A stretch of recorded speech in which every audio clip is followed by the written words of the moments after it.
Davao City, zero casualties sa pabutog sa Agnabala sa pagsaulog sa bagong tuig. DCPO, nakadawat og report nga naay mga nagpabutok apan walay nadakpan. Mga Davaoenyo, isugat ang 2017 pinaagi sa pagsama-sama gamit ang Torotot.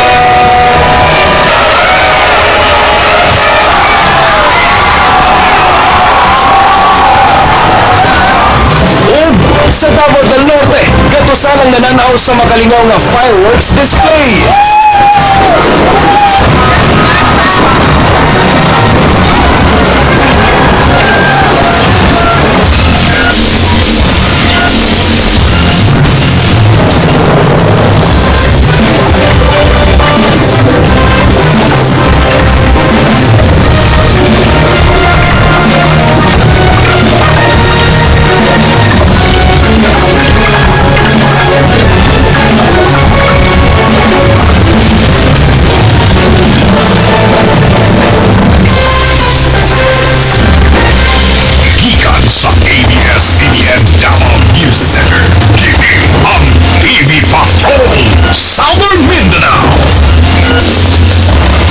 Davao, Mindanao, Pilipinas ug tibuok kalibutan.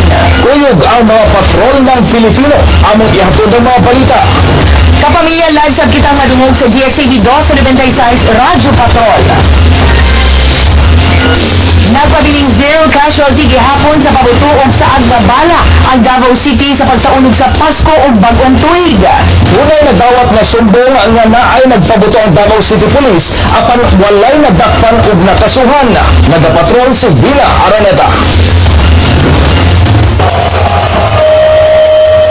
Gipasigarbo sa Davao City Police Office.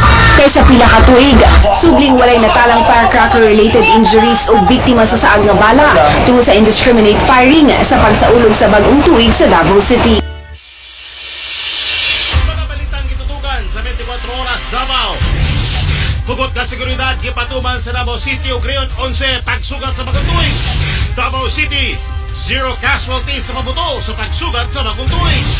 Tungod bawal ang pabuto, mga Davaoenyo iyahayog diskarte pagsaba-saba sa bagong tuig. Ug ang uban nakisadya sa 4th Torotot Festival. Klase-klaseng Torotot masaksihan. Ano na ba'y susama ng President Duterte? Samtang Business Bureau nagpasidaan sa renewal sa mga business permit. Ug duha ka New Year babies hinsog nagipanganak sa SPNC.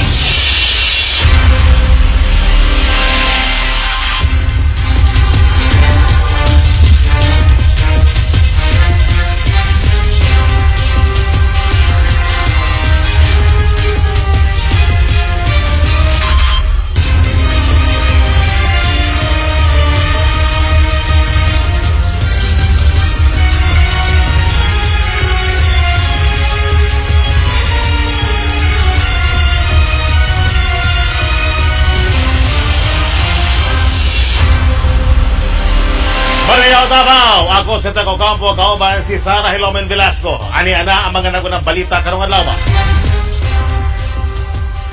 Tungod 15 ka tuig ng bawal ang firecrackers sa Davao City, mga Davaoenyo duna nay naandang alternatibo apan makalingaw nga pamaagi aron sagda gihapon nga sugaton ang bagong tuig. Nakatutok si Argil Relator. Dala ang ilang mga torotot nang gawas sa ilang mga panimalay ang mga Davaoenyo. Aron bation pinaagi sa pagsaba-saba ang mga tao sa nangaging sakyanan sa Quimpo Boulevard, Dakbayan.